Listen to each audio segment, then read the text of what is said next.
जय श्री राम दोस्तों। Ethics series के एक और शानदार लेक्चर में मैं आप सभी का स्वागत करता हूं। दोस्तों आज हम एक क्वेश्चन के साथ डील करेंगे और क्वेश्चन आपके सामने है, why ethical system is required and discuss the consequences of ethics on society, individual and administration. तो इस क्वेश्चन को आज हम डील करेंगे और समझेंगे डिटेल में। ओके, तो लेट्स स्टार्ट। सबसे पहले why ethical system is required. इस क्वेश्चन का आंसर करने से पहले हमें एक थ्योरी पढ़नी पड़ेगी, विच इज कन्फ्लिक्ट थ्योरी। कौन सी थ्योरी दोस्तों? Conflict theory. ये थ्योरी क्या कहती है कि हर सोसाइटी में कुछ डोमिनेंट ग्रुप होते हैं और कुछ डोमिनेटेड ग्रुप होते हैं। ठीक है, there are some dominant group and some dominated group.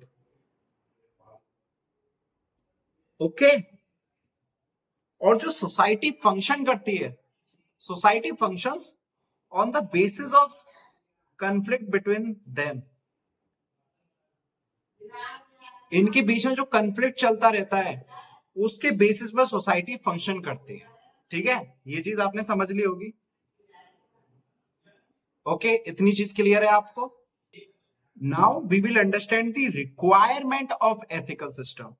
Okay friends, देखिए दोस्तों, तीन चीजों में एथिक्स की रिक्वायरमेंट होती है। what are those three things? One is existence of society, existence of society, that is ethics help in the existence of society। ठीक है, ये चीज क्लियर हुई। Second thing is well functioning of society, well functioning of society, that is ethics help in the functioning of society। okay, next is development of society, development of society, society development में भी help करता है। इतनी चीजें clear है आपको? Okay, अब एक एक करके इसको समझते हैं। जैसे अगर मैं बात करूं एग्जिस्टेंस ऑफ सोसाइटी की, अब यहां पर क्या बात है कि एक फिलोसफर हैं जिनका नाम है थॉमस हॉब्स। क्या नाम है? Thomas Hobbes. काफी बड़े फिलोसफर हैं। इनके अकॉर्डिंग इस दुनिया में जितने भी ह्यूमन बींग्स हैं वो सारे सेल्फिश हैं। They are selfish in nature. अब इसको समझाने के लिए मैं आपको एक एग्जांपल देता हूं, क्योंकि आपके मन में ये चीज आ रही होगी, हमने अब तक सुना है कि माँ सेल्फिश नहीं होती, माँ तो सेक्रीफाइस करती है अपने बच्चों के लिए। तो ये बात कैसे सच हो सकती है कि हर ह्यूमन बीइंग सेल्फिश है? ये कैसी बात है? तो अगर मैं आपको एक एग्जांपल देता हूं, सपोज कीजिए कि एक फैमिली है जिसमें जिसमें एक माँ है और उसका कोई बच्चा है। ठीक है, वहां पर एक रोटी बची हुई है। ठीक है, एक ही रोटी है खाने के लिए। अब ऐसे में माँ के पास तीन ऑप्शन है। वो एक रोटी या तो अपने बच्चे को खिला दे पूरी, ठीक है, या फिर आधी रोटी बच्चे को खिला दे, आधी रोटी खुद खा ले, या फिर वो पूरी रोटी खुद खा ले। अब यहां पर वो माँ क्या करेगी? आप में से मोस्टली लोग ये कहेंगे कि माँ अब पूरी रोटी उस बच्चे को दे देगी, क्योंकि वो माँ है, वो बच्चे का पेट भरना चाहती है, अपना भली वो भूखी रह जाएगी। तो अगर ये स्टेटमेंट मैं सही मान भी लूं कि माँ ने वो पूरी रोटी अपने बच्चे को दे दी, तो यहां पर एक चीज समझने वाली है, इस एक्ट को आप सेल्फिश कहेंगे या नहीं कहेंगे? जो माँ ने एक रोटी अपने बच्चे को दे दी है, आप इसे क्या कहेंगे? ये सेल्फिश एक्ट है या नहीं है? आप में से मोस्टली कहेंगे ये कहां से सेल्फिश हो गया, अरे पूरी रोटी दे दी बच्चे को, माँ कैसे सेल्फिश हो गई? लेकिन थॉमस हॉब की जो डेफिनेशन है सेल्फिश की, वो बहुत ज्यादा एडवांस है। थॉमस हॉब्स के अकॉर्डिंग सेल्फिश क्या होता है? अगर कोई इंसान अपने नेचर के अकॉर्डिंग चीजें कर रहा है तो वो सेल्फिश कहलाएगा। अब जैसे माँ का नेचर क्या है कि वो अपने बच्चों के लिए सेक्रीफाइस करती है, तो माँ ने अपने नेचर के अकॉर्डिंग ही तो चीज करी, अपने नेचर के अकॉर्डिंग ही तो बच्चे को रोटी दी। माँ का नेचर क्या होता है? सेक्रीफाइस करना अपने बच्चों के लिए। तो माँ ने वही तो किया और माँ को खुशी मिली। ठीक है, तो इन द सेंस माँ ने भी सेल्फिश एक्ट ही किया है ताकि उसे खुशी मिले। अगर माँ पूरी रोटी खा जाती तो उसे खुशी नहीं मिलती कि मेरा बच्चा भूखा रह गया, लेकिन माँ ने किया, माँ ने वो पूरी रोटी देती, ठीक है, जिससे माँ खुश हो गई। तो माँ ने इन द सेंस अपने लिए किया, अपने नेचर के अकॉर्डिंग चीजें करी। तो यहां पर माँ भी एक तरह से सेल्फिश हो गई अकॉर्डिंग टू थॉमस हॉब्स। ये चीज क्लियर हुई। अब इमैनुअल कांट जो है वो एक चीज कहते हैं, इमैनुअल कांट कहते हैं कि हर वक्त इंसान के अंदर एक कन्फ्लिक्ट चल रहा होता है। कन्फ्लिक्ट किसके बीच में? वो कन्फ्लिक्ट जो चल रहा होता है वो दो चीजों के बीच में चल रहा होता है। वन इज लस्ट और we can say desire, and second is wisdom. इन दोनों के बीच कांस्टेंट एक कॉन्फ्लिक्ट चल रहा होता है, जिस कॉन्फ्लिक्ट में अगर लस्ट जीत जाता है, डिजायर जीत जाता है, ठीक है, तो हम अपने सेल्फिश नेचर के अकॉर्डिंग चीजें करते हैं, ठीक है, अपने लिए, ठीक है। और विजडम, विजडम को एक तरह से नॉलेज कहते हैं, डिवाइन नॉलेज, ठीक है। सही और गलत में जब हम फर्क करना सीख जाए ना, दैट इज आपने विजडम अचीव कर लिया, ठीक है। विजडम होता है नॉलेज, ठीक है, और कौन सी मैंने बता दिया। तो इन दोनों के बीच एक कॉन्फ्लिक्ट चल रहा होता है, और उस कॉन्फ्लिक्ट में अगर विजडम मान लो हो ना, विजडम आपके अंदर नहीं है, तो आपके जितने भी एक्शंस हैं वो कौन ड्राइव करेगा? आपकी डिजायर्स, आपकी लस्ट उस चीज को लेकर। और अगर सभी लोगों में विजडम खत्म हो जाए और सभी लोग अपनी डिजायर और लस्ट के अकॉर्डिंग चीजें करने लगे, तो क्या ये सोसाइटी चल पाएगी या ये सोसाइटी एग्जिस्ट भी करेगी? क्योंकि सोसाइटी कब एग्जिस्ट करती है? जब लोग आपस में मिलजुल के रहते हैं, एक दूसरे की चीजों को समझते हैं। लेकिन यहां पर जब हर इंसान सेल्फिश बन जाएगा, अपने लस्ट और डिजायर के अकॉर्डिंग चीजें करने लगेगा, तो सोसाइटी तो बचेगी नहीं, सोसाइटी तो एग्जिस्ट ही नहीं करेगी। कोई किसी की सुनेगा नहीं, कोई किसी की मानेगा नहीं, कोई किसी का सोचेगा नहीं। चीजें क्लियर हो रही हैं? तो ऐसे में अगर विजडम खत्म हो जाए तो क्या होगा, वो आपको समझ में आ गया होगा, ठीक है। अब बात यह है कि इस विजडम का होना बहुत जरूरी है, क्योंकि ये विजडम इस जो हमारी लस्ट और डिजायर है ना, उसे काउंटर करता है, ठीक है, और हमें एबल बनाता है ये सोचने में कि क्या करना सही है और क्या करना सही नहीं है, ठीक है। और ये विजडम कैसे आता है? Through the process of socialization, through the process of socialization. और सोशलाइजेशन कब आता है? With the help of ethical system. It is clear to you? Wisdom socialization से आता है, ठीक है, और सोशलाइजेशन को बनाने में, लाने में कौन हेल्प करता है? Ethical systems. तो इन द सेंस एथिक्स ने हेल्प किया किस चीज में? एग्जिस्टेंस ऑफ सोसाइटी में। क्योंकि अगर विजडम नहीं होगा लोगों के अंदर, सुपर ईगो नहीं होगा, तो सोसाइटी एग्जिस्ट कर ही नहीं पाएगी, ठीक है। सब अपनी हवस के लिए, अपनी डिजायर्स के लिए चीजें करने लगेंगे। It is clear to you? अब नेक्स्ट समझते हैं well functioning of the society. अब इसमें कैसे हेल्प करता है, ठीक है। हर सोसाइटी में एक वैल्यू कॉन्शियसनेस रिक्वायर्ड होता है, ठीक है, और ये जो वैल्यू कॉन्शियसनेस होता है ये अचीव्ड होता है एथिकल सिस्टम्स की हेल्प से। किसकी हेल्प से? एथिकल सिस्टम की हेल्प से। क्योंकि अब वैल्यू कंसेंसस से आप क्या समझते हैं, ठीक है, इसका मतलब ये है कि अगर ऑनेस्टी है वैल्यू, तो ऑनेस्टी को तू भी मान, मैं भी मानता हूं, बाकी सब भी मानेंगे, ठीक है, तब तो मतलब है उस चीज का। अब मैं मान रहा हूं, सामने वाला मान नहीं रहा, तो ऐसे थोड़ी ना चीजें चलेंगी। मैं सच बोल रहा हूं, ठीक है, और तू बोल नहीं रहा, बाकी लोग बोल नहीं रहे, तो ऐसे कैसे सोसाइटी फंक्शन करेगी? तो इस चीज को बिल्डअप करने में एथिकल सिस्टम की रिक्वायर्ड होती है, और अल्टीमेटली इसकी हेल्प से जो कंफ्लिक्ट होते हैं वो रिजॉल्व हो जाते हैं, ठीक है, और आई कैन से कम हो जाते हैं, ठीक है, जिसकी वजह से सोसाइटी की फंक्शनिंग स्मूथ हो जाती है, सोसाइटी की फंक्शनिंग स्मूथ हो जाती है, ठीक है। ये चीज क्लियर हुई। नेक्स्ट, अब जो लास्ट है इसमें वो है development of society. Development of society, अब इसमें कैसे हेल्प कर सकती है? अगर सोसाइटी में गुड वैल्यूज इनकलकेट की जाए तो एक सोसाइटी किसी भी एक्सटेंट तक डेवलप कर सकती है। Good value such as courage, hard work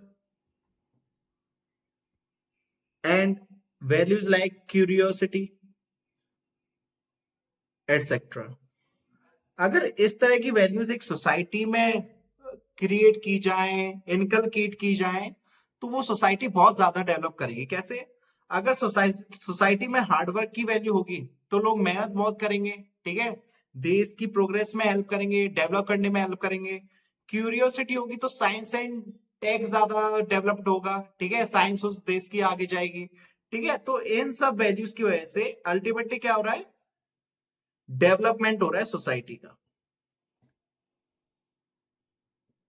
किसका? सोसाइटी का। और ये सारी वैल्यूज कौन क्रिएट करता है? एथिकल सिस्टम, ठीक है, एथिक्स। तो ये चीज क्लियर होगी। ये हमने कर लिया क्वेश्चन का एक part, that is why ethical system is required. अब हम पढ़ेंगे कॉन्सिक्वेंसेस ऑफ एथिक्स, जिसमें भी हमारी जो पहली डेफिनेशन होगी वो होगी consequences of ethics on society. अब कॉन्सिक्वेंसेस दो टाइप के हो सकते हैं।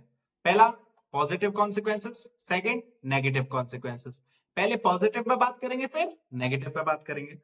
तो अगर पॉजिटिव की बात करूं तो उसमें क्या क्या आएगा? सर्वाइवल आ जाएगा, सर्वाइवल ऑफ द सोसाइटी, ठीक है। और क्या आ जाएगा? Well functioning of society, well functioning of society और डेवलपमेंट ऑफ सोसाइटी।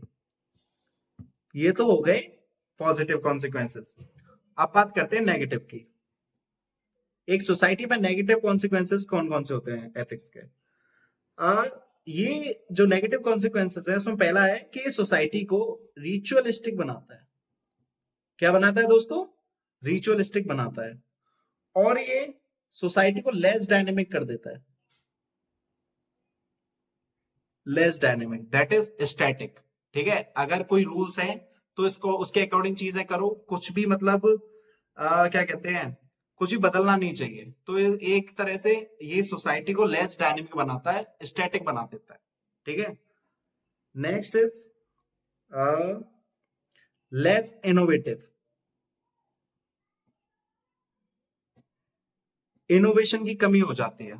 अगर एथिकल सिस्टम है किसी सोसाइटी में ऑलरेडी, तो ऑलरेडी कोई सिस्टम है जिसके अकॉर्डिंग आपको चीजें करनी है। फिर जो इनोवेशन की टेंडेंसी होती है लोगों में वो हो जाती है कम, कि अभी मैंने कुछ इनोवेट करने की कोशिश करी, कहीं वो सोसाइटी में एक्सेप्टेड नहीं हुआ, तो फिर उसके नेगेटिव कॉन्सिक्वेंसेस उस इंसान को झेलने पड़ सकते हैं। तो इस तरह से ये सोसाइटी को लेस इनोवेटिव भी बनाता है, ठीक है। ये तो हो गया सोसाइटी पे क्या कॉन्सिक्वेंसेस होते हैं। अब हम देखेंगे कि इंडिविजुअल्स पे क्या कॉन्सिक्वेंसेस होते हैं। Consequences of ethics on individuals. वही बात, पहले कौन से देखने हैं? पॉजिटिव। अब पॉजिटिव में क्या क्या आएगा? पॉजिटिव में क्या होता है? ये सुपर ईगो डेवलप करता है किसी भी इंडिविजुअल का। पढ़ाया था ना मैंने कि सोशलाइजेशन होता है, ठीक है, वो हेल्प करता है सुपर ईगो में। और सोशलाइजेशन को कौन हेल्प करता है बनाने में? हमारा एथिकल सिस्टम। जब एथिकल सिस्टम होंगे तभी तो सोशलाइजेशन होगा किसी भी इंडिविजुअल का, ठीक है। तो सुपर ईगो की वजह से इंसान के अंदर क्या होता है कि उसके अंदर एक इंटेलेक्ट आ जाता है। इंटेलेक्ट इन द सेंस कि उसे पता चल जाता है कि उसे क्या करना चाहिए, क्या नहीं करना चाहिए, क्या करना सही है, क्या करना सही नहीं है। दैट इज, ये इंडिविजुअल को सोशल पर्सन बनाता है। सोशल पर्सन, ठीक है। And the another thing is, जो मैंने कही कि ये बता देता है कि राइट एंड रॉन्ग में डिस्टिंग्विश करना बता देता है, अंतर, जिसकी वजह से जो डिसीजंस हों वो किसी भी इंडिविजुअल्स के बेटर हो जाए। कैसे हो जाए? बेटर हो जाए। ठीक है, डिसीजन टेकिंग में हेल्प करता है ये।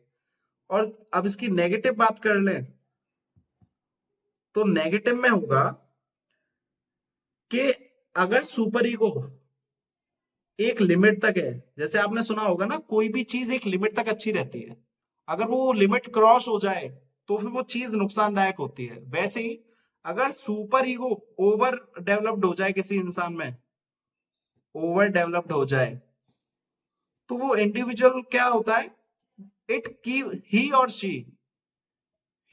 She keeps on sacrificing. ठीक है, जैसे अब सुपर ईगो बहुत ज्यादा डेवलप्ड हो गया, ठीक है, ओवर हो गया एक लिमिट से, तो यहां पर क्या होगा कि वो इंडिविजुअल है, वो अपनी खुशी को तो भूल जाएगा, वो सेक्रीफाइस करता रहेगा बस, कि सेक्रीफाइस करो, सेक्रीफाइस करो, सेक्रीफाइस करो, क्योंकि वो अब अपने लिए जीना भूल ही गया है, उसकी खुद की खुशी क्या है वो भूल गया है, बस वो सेक्रीफाइस करता रहेगा। ठीक है, जो भी, ये भी ठीक नहीं है। ठीक है, ये भी होना ठीक नहीं है, क्योंकि अगर लाइफ मिली तो उसे जीना चाहिए, अपने बारे में भी थोड़ा खुश रहो, मजे करो। बट अगर ओवर हो जाता है तो वो चीज फिर सेक्रीफाइस में बदल जाती है, इंसान फिर सेक्रीफाइस करता रहता है। ठीक है, ये चीज क्लियर हुई। और दूसरा कि स्कोप ऑफ क्रिएटिविटी को डिस्ट्रॉय करता है। जैसा मैंने बताया ना कि ऑलरेडी एथिकल सिस्टम्स हैं, ठीक है, फिर जो क्रिएटिविटी होती है कि इंसान के अंदर, वो चीज डिस्ट्रॉय होने लगती है, क्योंकि लोग डरते हैं नई चीजें ट्राई करने से। ठीक है, कि पहली कोई सिस्टम है जो चल रहा है और सोसाइटी मानती भी ये सही है, तो फिर लोग नई नई इनोवेशन, नई नई क्रिएटिविटी करने से खुद को रोकते हैं। ठीक है, ये चीज क्लियर हो गई। और दूसरा, इसकी वजह से लेजीनेस का कल्चर बढ़ जाता है, लेजीनेस लोगों के अंदर बढ़ जाती है, क्योंकि कुछ नया करने की कोशिश नहीं कर रहे, इनोवेटिव नहीं कर रहे, तो उसकी वजह से लोगों में लेजीनेस बढ़ जाती है, और वो एक होता है ना, स्टैटिक वे में आगे बढ़ते जाते हैं कि ठीक है, ऐसे अब तक चले आए हैं, ऐसे ही चलेंगे। ये चीज क्लियर है, समझ में आ रहा है? ठीक है, ये तो हो गया आपका कॉन्सिक्वेंसेस ऑन इंडिविजुअल्स। अब बात करते हैं consequences on administration, consequences of ethics on administration.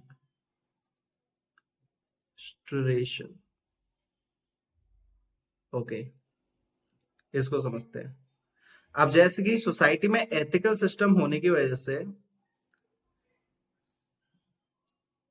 अब कहीं पर कंफ्लिक्ट अराइज हुआ,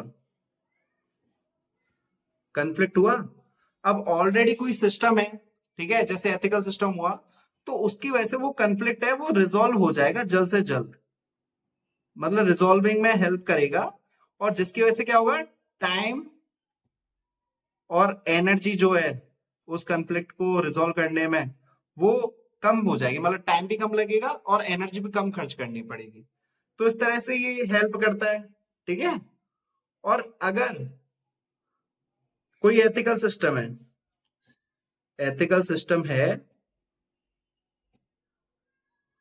तो उसकी वजह से क्या होता है, पॉलिसीज और जो स्कीम्स होती हैं उन्हें इंप्लीमेंट करना इजी हो जाता है, इजी हो जाता है। लेकिन अगर वो एथिकल सिस्टम उन पॉलिसी के अकॉर्डेंस में है तब ऐसा होगा। ठीक है, ये अभी मैं पॉजिटिव बता रहा हूं, तो यहाँ पे मैंने पॉजिटिव डायमेंशन देखा यहाँ का। अगर जैसे कोई पॉलिसी या स्कीम बनाई और ये इस ऑलरेडी एग्जिस्टिंग एथिकल सिस्टम के उसमें साथ साथ चल रहे हैं तो ठीक है, तब तो ये इजी हो जाएगा। लेकिन अगर हम अब नेगेटिव देखेंगे, अगर कोई भी मतलब पॉलिसी लाई सरकार, ठीक है, पॉलिसी लाई, स्कीम लाई, अब वो स्कीम जो है वो अपोज में है किसके, एथिकल सिस्टम के, एथिकल सिस्टम के अपोज में है ये। ठीक है, बिल्कुल अपोजिट में है ये। फिर जो वो इंप्लीमेंटेशन होगा ना जिसकी हम बात कर रहे थे, इम्प्लीमेंटेशन ऑफ दीज पॉलिसीज वो हो जाएगा टफ। ठीक है, तो एडमिनिस्ट्रेशन को काम करने में हो जाएगी दिक्कत, क्योंकि ऑलरेडी अगर कोई एथिकल सिस्टम है तो अगर आप उसके अपोजिट में कोई पॉलिसी लेकर आते हैं जो उससे मैच नहीं कर रही है, ठीक है, तो वो सोसाइटी में एक्सेप्टेड नहीं होगी, सोसाइटी वाले उसे एक्सेप्ट नहीं करेंगे, तो जो इम्प्लीमेंटेशन हो जाएगा वो हो जाएगा मतलब टफ। ठीक है, जैसे अगर मैं बात करूं एग्जाम्पल के तौर पे, जैसे 3 तलाक की हुआ था, ठीक है, 3 तलाक का एग्जाम्पल मैं यहां पर लेता हूं, तो वो क्या था, मुस्लिम कम्युनिटी में, मुस्लिम सोशल कॉन्टेक्स्ट में वो चीज एथिकल थी। ठीक है, जब सोसाइटी, अब जब सरकार उसके लिए पॉलिसी और मतलब लॉ लेकर आई, ठीक है, अब वो लॉ जो है वो उस जो ऑलरेडी एग्जिस्टिंग एथिकल सिस्टम है उसके तो अपोजिट में है, तो उसे इंप्लीमेंट करने में ज्यादा दिक्कत हुई थी। ये सभी को आपको पता है, अगर आपने 3 तलाक के उससे वाकिफ है उस इश्यू से, तो आपको ये मालूम होगा कि उसको, उस लॉ को अप्लाई करने में कितनी ज्यादा दिक्कत हुई थी सरकार को। ठीक है, तो जैसे एग्जाम्पल क्या दी थी हमने, 3 तलाक। ठीक है, तो इस केस में आपने देख लिया होगा, क्योंकि यहां पर अपोजिट में थे, जो लॉ लाई और जो एथिकल सिस्टम प्रिवेल था वो दोनों एक दूसरे के अपोजिशन में थे, तो जो इम्प्लीमेंटेशन था पॉलिसी का वो हो गया टफ। ठीक है, ऐसे ये चीज हो गई आपको। तो इसी के साथ, और अगर यहां पर अगर कोई वेलफेयर पॉलिसीज भी लाती है सरकार, रुक जाइए, वेलफेयर पॉलिसीज,